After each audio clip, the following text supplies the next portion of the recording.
ঠাকুরগাঁয়ের বলিয়াডাঙ্গি সীমান্তে ভারতের সীমান্তরক্ষী বাহিনীর গুলিতে এক কিশোর নিহত ও 2 জন আহত হওয়ার ঘটনার পর থেকেই কয়েক গুণ সতর্কতা বাড়িয়েছে বর্ডার গার্ড বাংলাদেশ বিজিবি।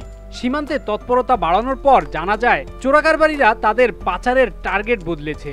আগে গরু মাদক পাচারে জড়িতদের একটি চক্র এখন মানব পাচারে সক্রিয় হয়ে উঠেছে। রাজনৈতিক দলের নেতা, বিশেষ ব্যক্তি ও জেল থেকে পলাতক সাজাপ্রাপ্ত দাগী আসামিরাই মানব পাচারের এই হটস্পট পথে ভারতে যাওয়ার পায়তারা করছে। বিজিবি বলছে মোটা অঙ্কের টাকার বিনিময়ে অপরাধী চক্রটি মানব পাচারে সক্রিয় হয়ে উঠেছে বলে ধারণা তাদেরও। এ কারণেই 86 কিলোমিটার সীমান্ত এলাকায় গোয়েন্দা তৎপরতা ও টহল জোরদার করা হয়েছে।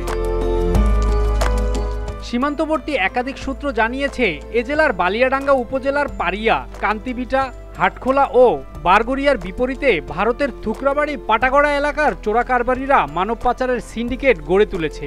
এই সব রুট দিয়ে টাকার বিনিময়ে পাচার হচ্ছে বাংলাদেশের নারী, পুরুষ সহ নানা বয়সের মানুষ। গত 9 সেপ্টেম্বর মানব পাচারকারীদের হাতে টাকা দিয়ে ভারতে প্রবেশ করতে পারেনি জেলার বুলিয়াডাঙ্গা উপজেলার ধনতলা গ্রামের কিশোর জয়ন্ত কুমার সিংহ ও তার বাবা মহাদেব কুমার সিংহ। ভারতের সীমান্তরক্ষী বাহিনী বিএসএফ এর গুলিতে নিহত হয়েছে কিশোর জয়ন্ত কুমার।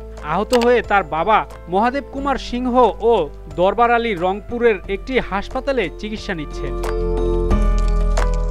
সদর উপজেলার দেবীপুর গ্রামের মুদি দোকানি পঙ্কিরাজ বলেন, রাজনীতিবিদ ও কিছু সংখ্যালঘুদের মধ্যে ভয় ঢুকেছে। নিরাপদ আশ্রয়ের জন্য এসব মানুষ বৈধ ও অবৈধ পথে সীমান্ত অতিক্রম করতে চাচ্ছে। পাচারকারীরা এই সুযোগটাই কাজে লাগাচ্ছে। আদিবাসী পরিষদের জেলা সাধারণ সম্পাদক দুলাল তিগ্গা বলেন, দেশে একটা ঘুমট পরিবেশ তৈরি হয়েছে। জনপ্রতিনিধিদের অনুপস্থিতির কারণে অনেক মানুষ ভরসা পাচ্ছে না। ফলে স্থানীয় পাসপোর্ট ও ভিসা অফিসে মানুষের দীর্ঘ লাইন দেখা যাচ্ছে। এদিকে সীমান্ত পথেও অবৈধভাবে মানুষ দেশ থেকে চেষ্টা করছে। এ বিষয়ে বালিয়াডাঙ্গা থানার ভারপ্রাপ্ত কর্মকর্তা ফিরোজ কবির বলেন, মানব পাচারের বিষয়ে কেউ অভিযোগ করলে পুলিশ ব্যবস্থা নেবে। তবে সীমান্ত এলাকা যেহেতু বিজিবির নিয়ন্ত্রণে থাকে, তাই অপরাধ প্রতিরোধ করার দায়িত্ব তাদের।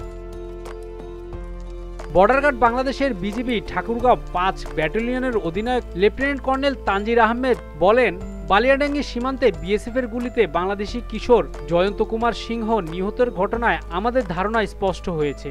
একটি চক্র টাকার বিনিময়ে মানব পাচারে জড়িত হয়েছে। এজন্য সীমান্তে গোয়েন্দা তৎপরতা বাড়ানো হয়েছে। তিনি আরও বলেন, তথ্য প্রযুক্তি ব্যবহার সহ প্রতি রাতে পেট্রোল ডিউটি আগের তুলনায় 3 গুণ বাড়ানো হয়েছে। মানব পাচার রোধে বিএসএফও আমাদের তথ্য দিচ্ছে। আমরাও তাদের বিভিন্নভাবে তথ্য দিয়ে সহযোগিতা করছি। দর্শক, ভারতে পাচার নিয়ে আপনাদের কিছু বলার থাকলে জানাতে পারেন কমেন্টে।